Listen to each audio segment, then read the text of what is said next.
Hey, if there's one mistake you cannot make with blogging, it's search analysis. You could have a 10 out of 10 post, beautiful format and helpful content, but if you don't have the proper search analysis, it will never ever rank.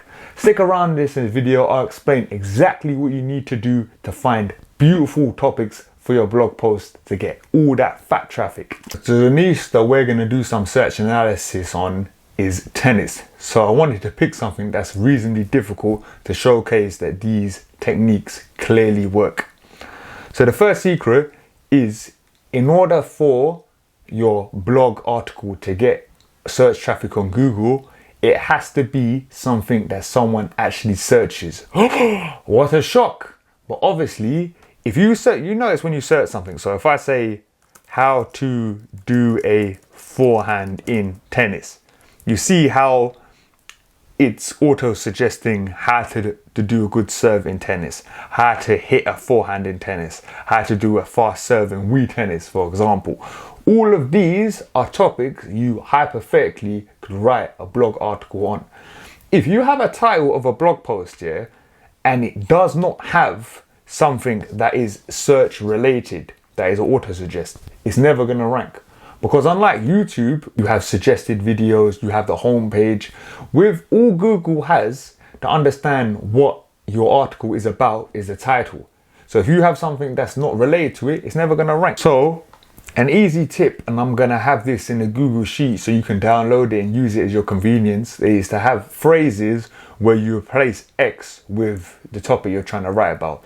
So for example, can tennis, why do/does tennis, why don't/doesn't tennis, what tennis, where do tennis, you know? And you want to use something called KeySheeter.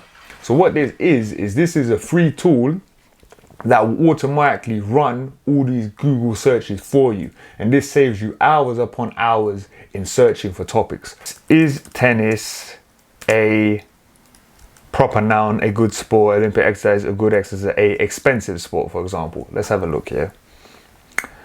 So straight away, you want to look at the first answer target. So this is a summary of 8 most expensive sports. Tennis is undeniably one of the most expensive sports. Study shows that average seasonal payment could cost blah, blah, blah. So if you look at here, just have a look at the for you site.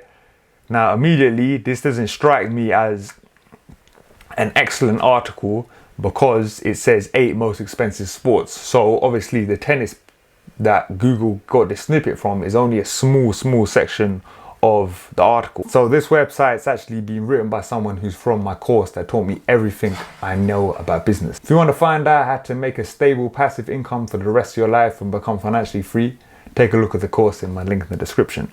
But whenever you see someone, especially from my course, who obviously knows how to write good articles, stay away from it, because there's so many different queries on what you can write about a specific topic.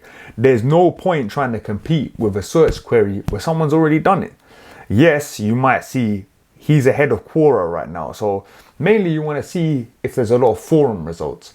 So if there's a lot of stuff from Quora, you know, related forums in your niche, this is telling you, okay, boom, I can write about this topic. But right now, because my man's already written why is tennis so expensive, I'm going to stay clear of can tennis. Let's check this. And also, one of the main ways I find queries for my blog topic is, so obviously this is in Spanish, other questions that people ask. So is tennis a rich sport? And all you have to do is click it. And if you see anything that is a forum result, that sort of implies that, okay, I can write something about this. So these are all topics that people have searched for that are related to the search query put into Google. Is tennis a good sport? What sport has the most millionaires? Anything like that. What's the healthiest sport? And also you want to look right at the bottom, which is, you know, searches that are related. Is golf an expensive sport? Is tennis for the rich? Is tennis a rich person's sport? You just want to have a look at stuff like that. Why do tennis players grunt? Blow on their hands. Okay, this might be a query. Again, this guy's already answered this question. Why do tennis players wear skirts? Okay, let's check. Again, this guy's already done it. What do tennis women wear under their shorts? Okay. Why do will tennis make me lose weight? I can guarantee it. Will tennis courts elbow go away, hell in its own, be allowed in lockdown? Anything that's to do with, let's say, the corona pandemic that we're all suffering from, anything that is not going to have longevity, you don't want to write it. So for example, will tennis be allowed in lockdown? I've made a lot of mistakes like this in my gaming blog. I've written the post, will the PlayStation 5 be successful? Now, I spent an hour 20 on that post, but the problem is it's going to take, 7-8 months to rank. And by the time it ranks, it's useless because PlayStation 5 has had the most successful launch of any PlayStation ever. So it's irrelevant, it's useless, the article that I wrote, even though it's not ranking yet. So with him, will tennis be allowed in lockdown?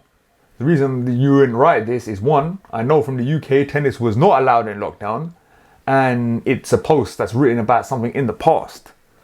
Also, will tennis clubs stay open? You don't want to write anything that is not relevant for a long period of time. Ideally, every post you want to write needs to, stay relevant for, 5 to 10 years.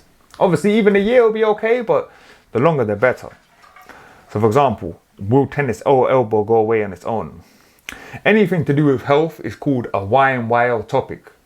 So Google will penalize certain sites if they don't have a credible resource or reference credible resources. So for example, will tennis elbow go away on its own?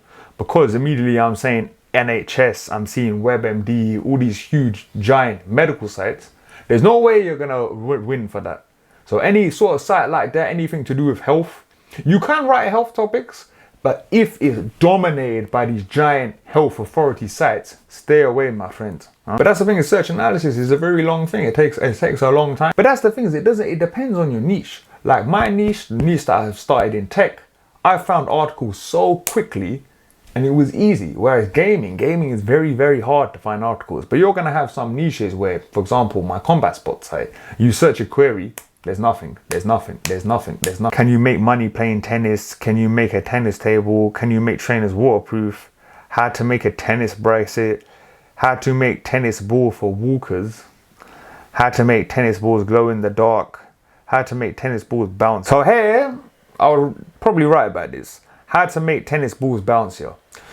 Everything you want to write, you want to assume, okay, yeah, I want to get between 500 to 1,000 people and ideally more on this search query. How to make tennis balls bouncier.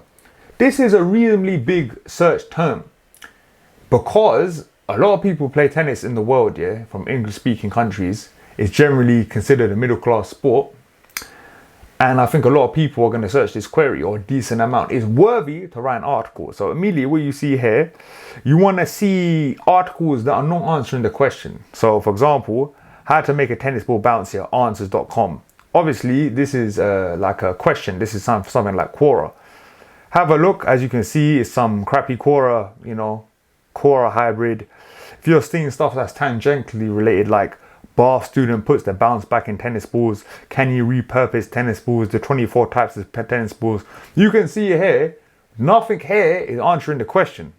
You understand? So that should be a big alarm bell ringing saying, write this. You understand? How I got tennis balls in the bounce, it's crazy. And the answer target, that means the air loss is actually, so it's all bullcrap.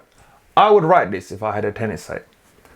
As you can see, the answer snippet from Google is not really that relevant, and it's just been taken from a forum, the tennis site.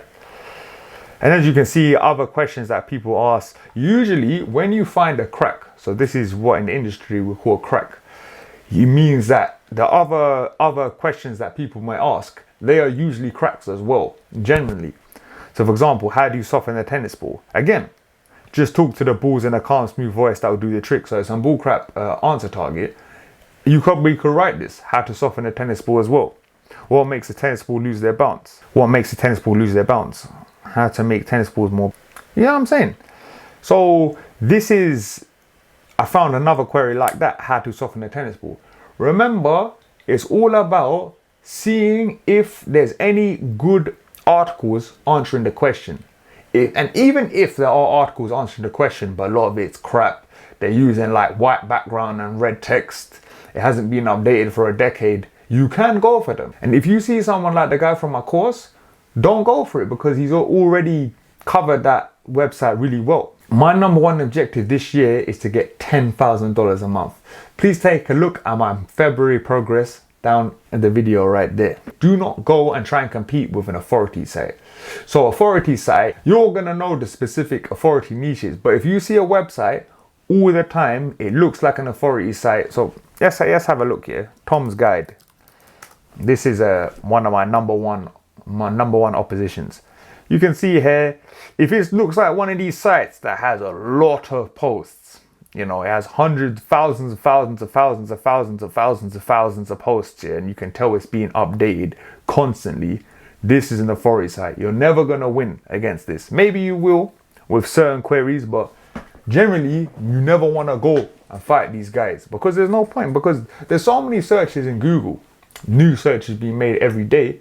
You can just pitch another search query. You don't have to go for the same questions. And it's simply just rinse and repeat. Things that you can write in Google to get really good search queries, they're gonna be in the Google Docs down in the description. Now, if this helps you, please remember to like and subscribe, because it's my number one objective in life is making you financially free. I'm moving, all because of the course that you can see in the description, I'm moving to Medellin, Colombia next month. Hopefully, if Corona permits it. Now, I've built my business to almost $2,000 a month. So I'm 1/5 of the way there. If you want to see how you can hire writers from places like Upwork and get an excellent return on your investment, please take a look at the card. Thank you so much for watching. Goodbye.